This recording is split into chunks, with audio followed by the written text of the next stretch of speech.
Hi everybody, welcome back to Michelle James Designs or michelleJdesigns.com. Today we are working on this fun vintage truck. It's originally a wall hanging. It will be a wall hanging still. I got it at Hobby Lobby.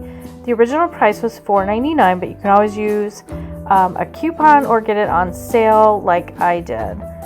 So I'm going to remove the twine for the wall hanging so that when I paint it won't be in the way. And I'm going to focus on, we're going to give this a whitewash look. So I'm not going to use white paint, but we are going to use a whitewash or some water with the paint to create a whitewash look.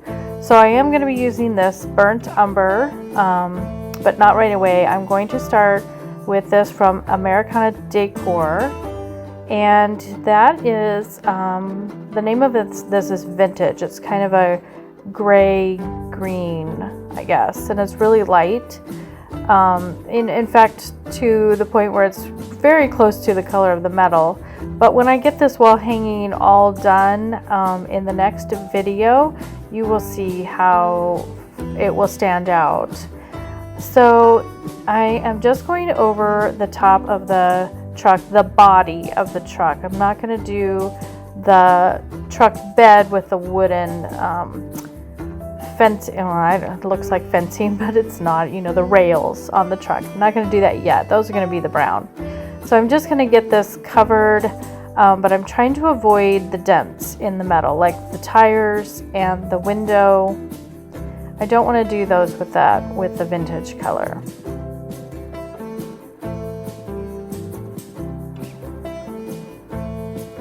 Once I get it covered with the paint, I am going to clean out my brush, but leave my brush with a little bit of water in it.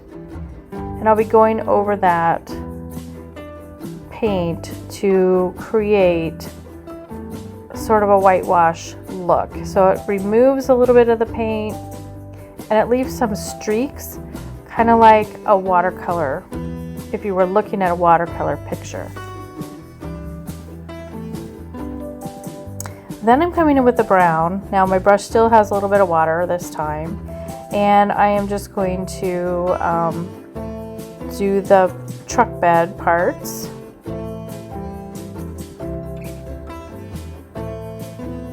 And if you get it in the wrong place, you can always just use your finger or a paper towel to kind of remove some of that paint, because it's pretty wet, so it comes off there fairly easily.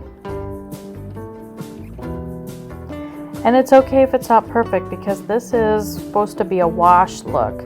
So it's not like a precise, like I said, it's more like a watercolor. So the paints kind of blend in with each other, and it's okay if there's some light areas and some dark areas. So now I'm just putting a little bit of brown on the wheels. Thought about having those be black, but I decided on the brown, and I'm glad I did because I like it.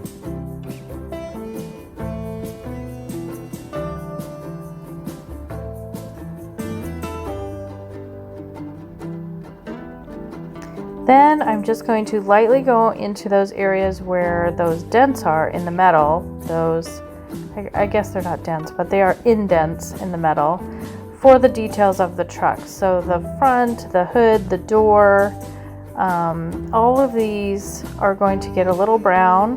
That creates kind of a shadow, but it also creates kind of an old vintage look, which is kind of what I'm going for.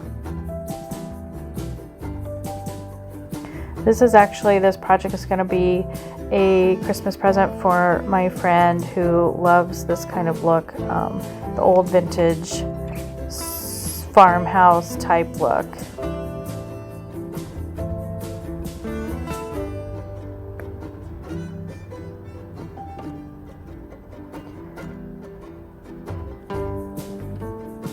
I'm just trying to blend in those colors a little bit, blend in the brown before I go back in with a little more water.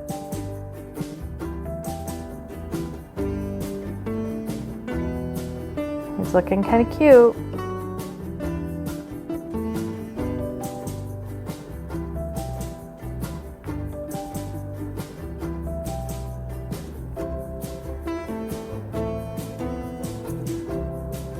So now I'm blending it with, I've added a little more water to my brush. I'm blending it in so it's not so, I don't want to say bright because it never was bright, but it's not so brown anymore, but you can still tell there's shadows, there's something going on there. It looks older. And then I'm adding just a little bit of brown just on the truck itself to make it look like an old, you know, it's been used on the farm, so it gets a little dirty.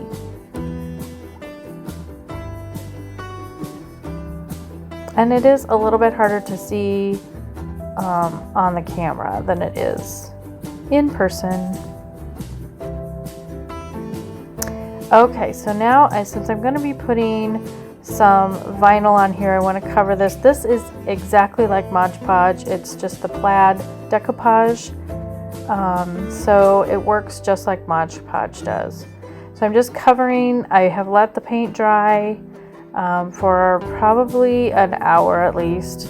And now I am just adding that Mod Podge, and then I will let that dry before adding my vinyl to the side.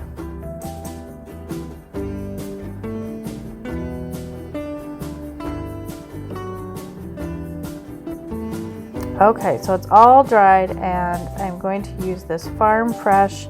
This is black vinyl that I cut out on my Cricut Maker machine, and I've cut very closely with my transfer tape to the design. The Mod Podge helps a lot, but I'm always afraid I'm still going to peel that paint off if I have a lot of transfer tape. So I've cut it very close to the design. And now I'm just going to remove that transfer tape to reveal my Farm Fresh. I did have daily deliveries on the bottom, but the font it becomes too small when I make it this small for the truck. It would be great for a bigger, like a sign or something. So here is my finished truck, and I really like it. I love this whitewash effect. I think it turned out really nice, and it was easy to do, which is, of course, you know, the best part of a DIY. I hope you guys like it, and thanks so much for watching. Thanks. Have a good day.